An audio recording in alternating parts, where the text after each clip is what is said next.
Okay, this is the examiner's report for L2, June 2012, the Othello question. Again, this is a really popular text, so I think something to take away from that is that the examiner might be reading quite a lot of responses, so you need to make yours stand out and not make most of the mistakes that they're going to be seeing elsewhere. Most of which engaged well with Iago's manipulation of Othello, indicates that they didn't always, that you strayed away from the question. You must look at the question, you must highlight or identify or underline what you're actually being asked to do, and make sure every single point is connected with that.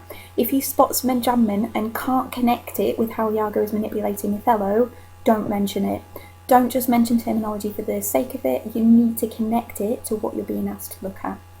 Students were able to contextualise the events concisely in order to support the discussion that followed.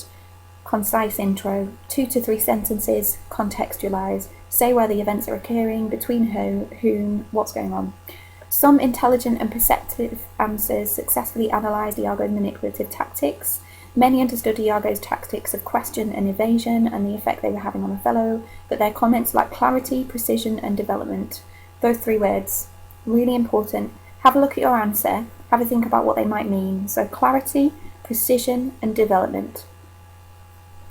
Many responses again demonstrated that some students required detailed practice in the analysis of passages such as this, which offered a wealth of material for detailed stylistic comments.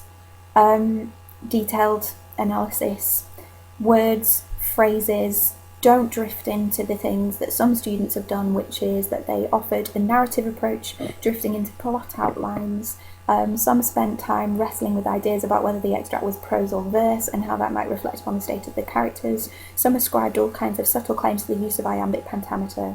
Some lost sight of Iago's manipulation of Othello and decided to discuss Iago's dealings with Roderigo instead. So stay rooted in the extract you've been given. Focus on the question you've been given. Avoid narrating or explaining what's happening, but analysing the use of language, the use of structural features, and the effect that has. Connect each point back to the question. In the extract, dramatic irony was carefully explored by almost all students, with even the weakest explaining the irony in the word honest. Most commentaries included the shared lines, the adjacency pairings, repetition of honest, think, and love.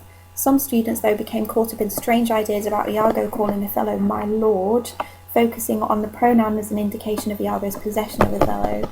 Unfortunately, some students did not understand the last 2 speeches of Iago and either ignored them entirely or isolated a few words such as vile, false, plague, and as evidence of Iago's evil character without relating them to the context.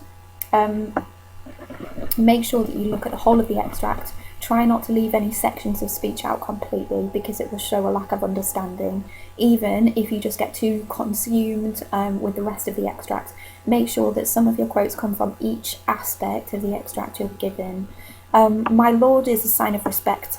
It is his way of manipulating Othello, but is not to do with my as a possessive pronoun, meaning possession.